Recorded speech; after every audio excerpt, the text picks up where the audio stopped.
इससे यही सिद्ध होता है कि भगवान से बड़ा उनका नाम है, और उनके नाम की महिमा में तो क्या ही कहना। एक बार की बात है, एक व्यक्ति था, वो भगवान का नाम अपने मुख से नहीं लेता था। उसके घर वाले बहुत परेशान हुए। एक दिन कुछ संत उसके यहाँ पर आए हुए थे।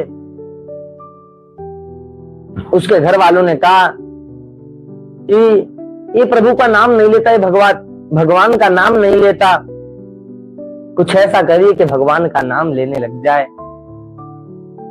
तो संत जी ने कहा, अच्छा ऐसी बात है, तुम सभी इसको यहीं पर छोड़कर और बाहर चले जाओ और गेट बंद कर लो। अब सभी वहां से बाहर निकल गए, गेट बंद कर दिया। संत जी दोनों घुटने से उसके दोनों हाथ दबाए और हाथ से उसका गला पकड़ के दबाने लगे। बोले, बोल राम, बोल राम। उसने कहा, नहीं बोलूंगा। एक झापड़ मारे, बोले, बोल राम। उसने कहा, नहीं बोलूंगा।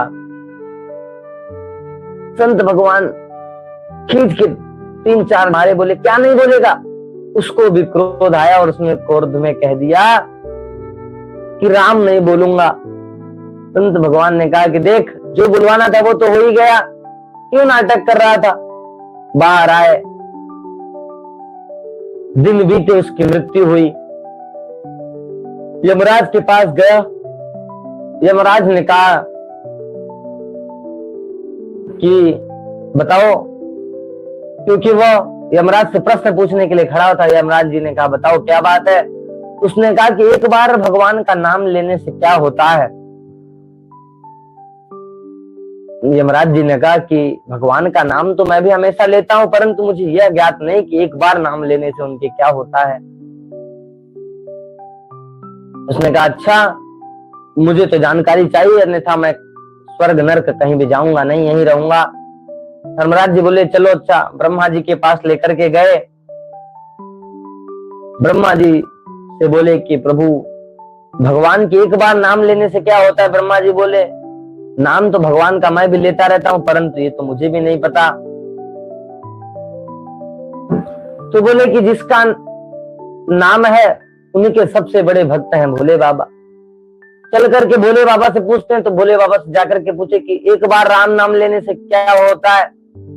भोले बाबा बोले, मैं दिन भर तो राम नाम जपता रहता हूं, परंतु मुझे यह ज्ञात नहीं कि एक बार राम नाम लेने से क्या होता है, ये मुझे ज्ञात नहीं है।